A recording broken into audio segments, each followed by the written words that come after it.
ಶೆರಲ್ ಕೊಲಾಸೋರವರಿಗೆ ಜೋರಾದ ಚಪ್ಪಾಳೆಯೊಂದಿಗೆ ಅಭಿನಂದನೆಗಳನ್ನು ತಿಳಿಸುತ್ತಾ ಇಂದಿನ ಕಾರ್ಯಕ್ರಮವನ್ನು ಉದ್ದೇಶಿಸಿ ಮಾತನಾಡಲು ಅವರನ್ನು ಗೌರವಪೂರ್ವಕವಾಗಿ ವಿನಂತಿಸುತ್ತಿದ್ದೇವೆ.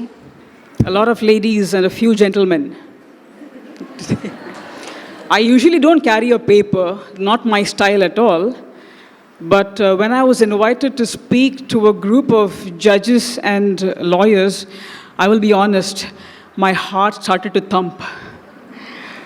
Yeah, because I always have believed that our Indian judicial system, which comprises of amazing judges and lawyers like yourselves, have done such amazing things. You all are so learned.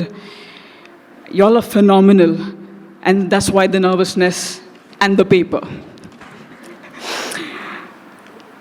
Respected Honorable Principal District Judge, Mr. Ravindra Joshi, Honorable Additional District Judges, Ms. Preeti, Ms. Sandhya, and Ms. Manjula, Secretary of Legal Services Authority, Ms. Shobha, Joint Secretary of the Association, Ms. Chaitra, President of Court Staff Association, Ms. Padmavati, President of Mangalore Bar Association, Mr. Prithviraj Rai. Thank you so much for this opportunity. I really feel heartfelt that I was chosen today in Mangalore at a gathering like this to deliver a speech on women entrepreneurship. I just would like to quote what Peter Drucker said.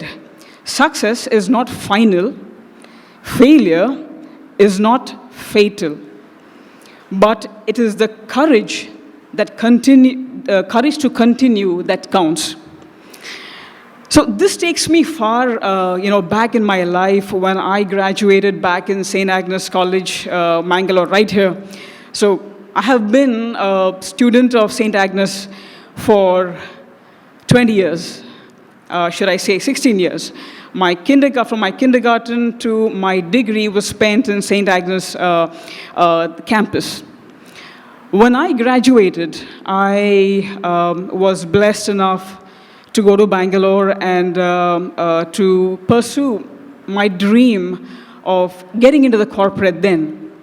And when I first went into Bangalore, I wanted to get into business.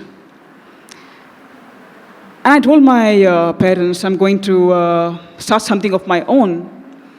And my mom, who's been a teacher and a principal at Milagros College, said, "You're just out of your shell. Don't try your stunts there. Go, get some experience, get to know what the world is, learn your ropes, and then go try to achieve your dreams." My dad's been a go-getter. He said, "Do what your heart prompts you to do." I told my dad, now my heart is prompting me to listen to my mother. So I then joined Citibank as a very lower level executive. I worked there for about 1.5 years. I then moved to working with the Hong Kong and Shanghai Banking Corporation. And when I worked with banks, I kind of realized I want to do something more than just accounting. What was that? When I was with the bank, I went to my manager and I said, "Is there something that I can do which can add value to your organization?" They looked at me, they said, "You're 22. What value can you add? Just do your job." When I was taking calls of customers, I was in the credit card department, and when customers would call, I would say, "You're my credit card customer, and I can see where you're spending your money. Is there a better way we can help with our wealth management team as to how you can save your money?" And I think there my journey of ideas began. My company then, Citibank, they started a unit which was predominantly into upselling existing customers. That's when I realized it's not that I like challenges. Yeah, challenges are good, but there was something else that I liked. I liked people. I liked to help people. And this was when there was one time a customer called and he said, I started crying. He said, I've got a huge credit card debt and it's my daughter's wedding and I don't have money. And, being from the banking industry that time, I knew how I could help him. I called him over to the bank and we helped him. And he was a very happy man. Sending back someone who's come crying to you and the person goes back with a smile gave me a lot of satisfaction. Well, that was not it with my corporate career. I was then acquired from my banking division by our own clients, then Oracle Corporation. I had fantastic leadership there. When I say leadership, leaders who mentored me, leaders who showed me the way, leaders who told me how to be an effective leader. I think my leadership started there. Myself being able to be looking at leaders who are leading me. They were like a walking example of leadership. Every team, even though we were a corporate, they worked like a little business within the company, little entrepreneurs. So I was really blessed. I can say that I've had great leadership, great motivation from people. And when I was in the United States, there was a time that I reached the corporate ladder to a certain level, which then told me, okay, now what? You're now the vice president, global vice president. What next? CEO? Yes, maybe. I'm going to be really old by then, really old. You don't get that experience very early in your life. That is when I felt a calling in my heart. A calling that I felt as a young kid. I want to do something of my own. I would like to make a difference in the communities and help people, not just people who are hurting. And that is when I wrapped up everything in the United States and I came back to India. And I'll be very honest, I didn't know what I was doing because I just left a very high-paying job. A job which was, giving me to fly business class. And now I'm going to live a life without a paycheck, without a monthly paycheck. Jumping into the unknown was extremely fearful. But at the same time, there was something in my heart that kept burning, that told me, you have to move forward if you, SHERYL, want to achieve your dreams. So far, when I was working in the corporate, I was helping myself. I was helping only my family. But the day I took that one step, I realize now that that step was to help the communities, give healing to people through my team, and build greater entrepreneurs through the site of leadership. And in 2015, I was very lucky to have met this very beautiful lady, Preeti Valerie, who is sitting right here. And Preeti comes with phenomenal experience of running a company and leadership. Being a mother of 3, I always say, having 3 children is like running 3 different companies. I'm sure all you ladies will agree there. So I said, you're the right person. And then is when we started founding a company called as COLACO and Valerie Private Limited. We got into research and development. We researched a very important medicine. Let me ask you a question. Who knows what diabetes is? Nobody. Everybody knows. Okay, I'm speaking to lawyers and judges. All right, so in my life, I have seen that a person who's diabetic ends up losing a limb. And that is when my heart and Preeti's heart went towards saving people's limbs. And I'll tell you why. The moment a person's limb is amputated, like broken into half, the person's mortality rate is only 5 years, meaning in 5 years, that person will not be living. And that is when we made up our mind, we are going to work and research on medicines which is going to save lives. Now, the next question, are you medical professionals? No. So what do you do then? Again, we were really blessed. Mangalore is a place of beautiful hearts, people so cooperative, coming together, helping one another to really succeed and come up in life.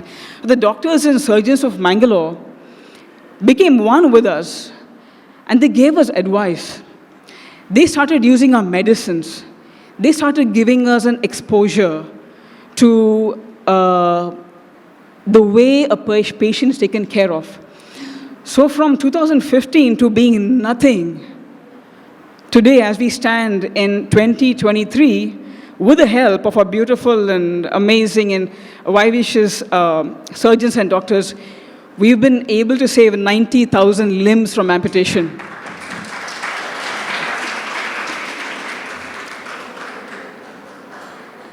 And there's one question. You may think SHERYL is talking with a lot of confidence. Is she fearless? Is she always lucky? Was everything very lucky in my life? No. What everybody sees today is the tip of the iceberg. There have been times I have been desperate.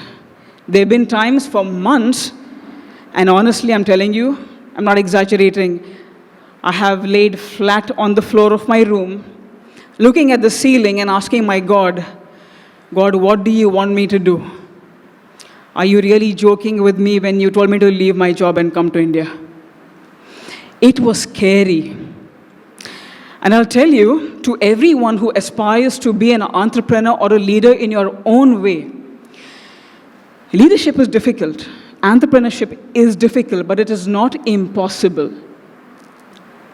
A person can achieve anything if you are able to conceive it in your minds. And I'm telling you right now, each and every lady here and a few gentlemen here, if you are in the positions that you are leading today, tell me, there was definitely a dream in your mind. You were not born lawyers, isn't it? I was not born an entrepreneur. When we were born with nothing. But if today you all are in those high positions of being lawyers and judges and presidents and secretaries of running today's Indian judicial system, and your dream became reality. So in yourselves is an entrepreneur. Every time you are helping a person come out of distress, every time you're working towards giving justice, you are an entrepreneur helping a person who is in pain. Just like how people come to us who are hurting because of their health issues, everyone who's coming to you is a person who's hurting, isn't it? Right? So my absolute salute to each one of you. And if there is anybody here who's aspiring to get out of your comfort zone, I'm sure we right now are enjoying being in our comfort zones. Me, maybe even you all, wherever we are. If you all are thinking, okay, I'm here in my life, I want to be something better, I want to help in a bigger way. And I'll tell you a little trick or a little secret to budding entrepreneurs here. I'm seeing a lot of, I think about 90% are young talent here. From what I see, startup, and this is an idea I'm giving you. If someone is doing it, please make me an equity shareholder. So there is a dearth of a legal system for startups like mine.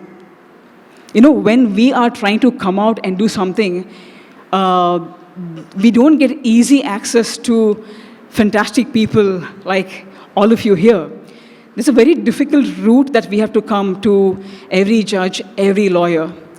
If the young lawyers and judges here are able to build a beautiful system for entrepreneurs, I think that's going to really take Mangalore and India to a very beautiful level.